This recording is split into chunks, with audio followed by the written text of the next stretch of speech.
Vamos lá, vamos começar. A gente já tá com uma mesa linda, pronta aqui, ilustrada com o coco e com o óleo de coco extra virgem. Antes, queria te perguntar o seguinte, tem alguma diferença de óleo de coco e óleo de coco extra virgem? Ou só existe o óleo de coco extra virgem?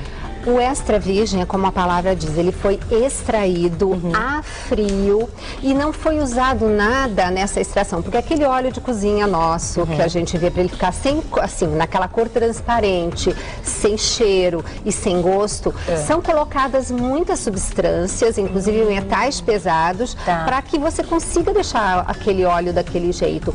E aquele óleo acaba tendo componentes agregados, infelizmente, a ele. Por isso que eu sempre digo, vai cozinhar, melhor um azeite de oliva extra virgem por causa disso. Entendi. Ele não tem conservante. Ele não tem conservante, ele não foi extraído a frio e não foi colocado nenhuma substância para clarear, para tirar sabor. Então ele está o mais puro possível. Olha, que bacana, interessante. Exato. Nunca ninguém tinha dado essa explicação, porque a gente fala, por que o extra virgem é melhor?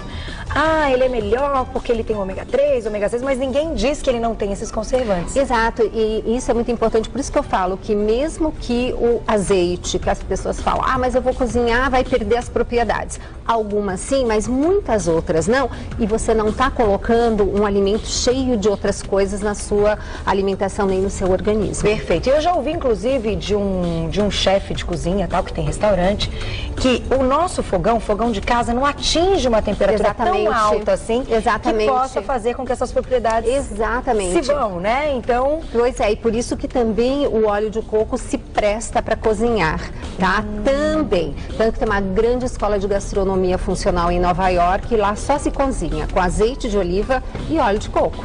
Olha que beleza, então a partir de hoje vamos começar a utilizar o óleo de coco também ali no momento de cozinhar os alimentos. Só que vamos à pergunta que todo mundo quer saber.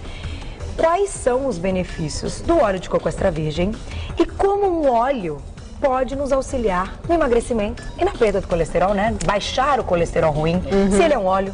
Bom, primeira coisa, vamos fazer o seguinte, vamos explicar um pouco as gorduras, porque o óleo é uma gordura. Então a gente sabe que existem as gorduras saturadas e aquelas insaturadas. Muito simples, a saturada é aquela que fica dura em temperatura ambiente. Só que essa que a gente chama que é a vilã da história. Só que é uma gordura saturada que é... Vamos lembrar de novo uma vez que eu expliquei. As gorduras, pensa numa cadeia cheia de anéis, uma grande corrente. Uma corrente. Uma corrente. Pensar numa corrente. Os elos são o que compõem essa corrente. Então, nós temos gorduras com poucos elos, curtinhas, mesmo sendo saturadas, elas são curtas.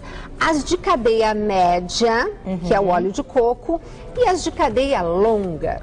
Então é o seguinte, cada uma se comporta de uma maneira diferente. Entendi. Então, em primeiro lugar, as de cadeia longa, cada elo dessa corrente, quando ela é quebrada, é esse elo que vai fornecer energia no nosso corpo. Então, conclusão, você concorda que se eu tenho uma cadeia muito longa, ela vai me dar muita energia, então muita caloria. Se eu tenho um elo menor, eu tenho menos caloria. Então, primeira coisa, não é toda gordura, mesmo saturada, que é igual, como andaram afirmando em algumas matérias. Porque, lógico, tem muitos profissionais que falam assim, isso é bobagem, porque a gente não pode também, Carol, olhar um determinado alimento isolado como o salvador da pátria. É claro que é um conjunto, né? Exato. Então, o que eu vim aqui falar dos benefícios do óleo de coco, porque ele é mais uma ferramenta para nós atingirmos o nosso objetivo junto com várias outras abordagens. Entendi. Então, ele é mais um coadjuvante fantástico. Por quê? Lembra quando eu vim fazer a matéria sobre a biomassa de banana verde? Sim. Que eu falei que a biomassa, como ela não é quebrada, ela ia para o intestino, né? E aí a gente não absorve as calorias dessa biomassa. Entretanto, nós temos as nossas bactérias intestinais que fazem o quê? Comem, tá? E elas são importantíssimas para a gente ter aquela parede do intestino bem coladinha e não ter buraquinho. Saudável. Saudável. As bactérias intestinais, quando comem essa biomassa, elas produzem uma gordura saturada de cadeia curta, que fica ali. São 3 tipos diferentes. Uma delas vira comidinha, justamente dos tijolinhos do nosso intestino. Tá. E a outra cai na corrente sanguínea, vai lá para o seu fígado e evita que a enzima que faz o colesterol produza colesterol. Então você começa a ver que as gorduras não são todas más, e eu tenho gorduras do bem. Então essa gordura, isso produzido no meu intestino, tá? Agora, essa gordura grandona, tá? Que é a saturada de cadeia longa, quando você come, como é que ela é absorvida? Você, quando vai fazer exame de colesterol, você não mede aquela LDL, VLDL? Aquelas são, digamos assim, pacotinhos que colocam essa gordura dentro para poder ser transportada. Tá. Por quê? Porque eu não consigo pegar óleo e misturar com água. Então, no sangue, eu preciso dessas chamadas lipoproteínas para poderem serem transportadas. Tá. Isso quando a cadeia é muito longa. Quando a cadeia é média, como óleo de coco, eu não preciso de lipoproteína. Então, a partir disso, eu já não tenho aumento de LDL, VLDL, entendeu? Para levar essas gorduras. E essas gorduras têm preferência justamente para os estoques das nossas próprias gorduras, isto é, do nosso tecido gorduroso. Quando eu como, no caso, uma gordura de cadeia média, que é justamente o óleo de coco, eu não preciso dessas lipoproteínas. E outra coisa, quando isso cai na minha corrente sanguínea e passa no fígado, o meu fígado é que usa essa gordura para ele. Então não sobra para ficar estocando. Entendeu? Entendi. Não sobra para virar aquela gordurinha do abdômen, da coxa, do braço. Ela vai pro fígado e o fígado usa isso de uma maneira benéfica. Para ele, porque ele precisa de energia. Então, eu acho que explicado isso fica mais fácil. Fantástico. E tem uma coisa bárbara. Hoje a gente descobriu, Carol, que o que eu como hoje determina a minha fome da refeição seguinte. Isso é verdade. Quando a gente come uma massa branca, aquela macarronada branca, depois de 1 hora, certinho, a gente está com fome. E o que nós descobrimos, e tem estudo científico mostrando isso? Quando justamente eu tenho essa gordura de coco, que é uma gordura de cadeia média, na refeição, eu tenho menos fome na próxima. Então ele tem várias ações simultâneas que juntas elas fazem uma sinergia e nos ajudam a diminuir, inclusive, essa gordura abdominal, que você sabe, o Dr. Roque teve aqui, principalmente nós mulheres, que depois, na menopausa, vamos ficando com esse acúmulo de gordura abdominal, e que é o quê? Fator de risco para doença cardiovascular. E, Carol, vale a pena a gente dizer aqui, gente, não adianta ser magrinho com barriguinha. Também você tem problema cardiovascular, risco. Aliás, esse é o problema. Exato. Né? Porque dá uma enganada, você olha, você se pesa. Tô bem, até o IMC tá em ordem. O IMC tá em ordem, o braço tá fino, a perna tá fina, tá tudo bem. Aí você vai olhar, tem aquela barriguinha saliente que é o perigo para desenvolver doenças cardiovasculares. Doenças cardiovasculares, o diabetes e principalmente a hipertensão. Porque lembra que o Dr. Roque disse que o problema no Brasil das mulheres, elas têm mais AVC. Mais derrame do que infarto. Por quê? Porque nós mulheres temos mais hipertensão descontrolada. Então vamos usar esse espaço maravilhoso do seu programa para sempre falar para as pessoas. Sem dúvida. Vamos ver como está a nossa pressão. Eu acho que muito por causa dos hormônios também. Também na menopausa, isso é terrível. Esse desequilíbrio, essa troca, né? Exato. Que sobe, desce, que tem os problemas todos que a gente citou de menopausa.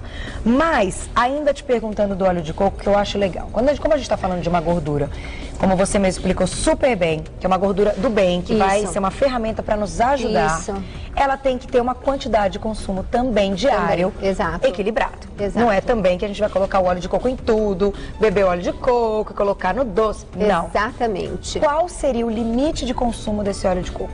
Bom, aí entra toda a importância da individualidade bioquímica e do objetivo. Então, o que os estudos, porque tudo que a gente fala aqui é baseado em estudos científicos. O que os estudos mostraram?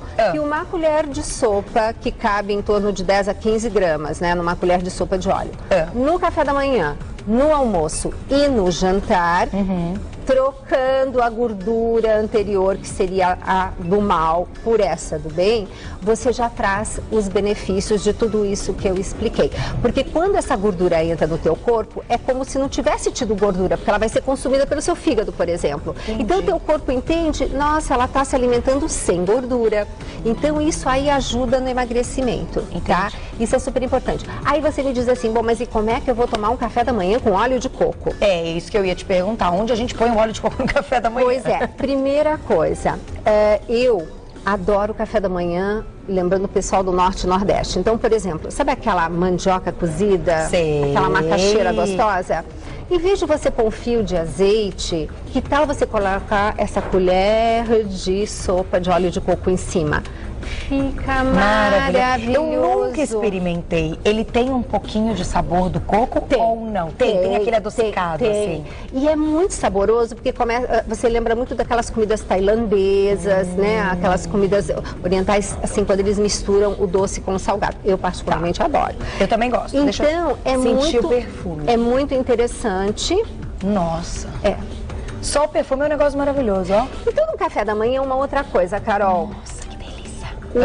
O óleo de coco, como ele é uma gordura pequena, ele logo fica sólido em temperatura ambiente. Então, aqui nós estamos no estúdio, tá quente, etc e tal, mas normalmente você vai ver que o seu pote fica branco, que nem uma cera. Parece uma parafina.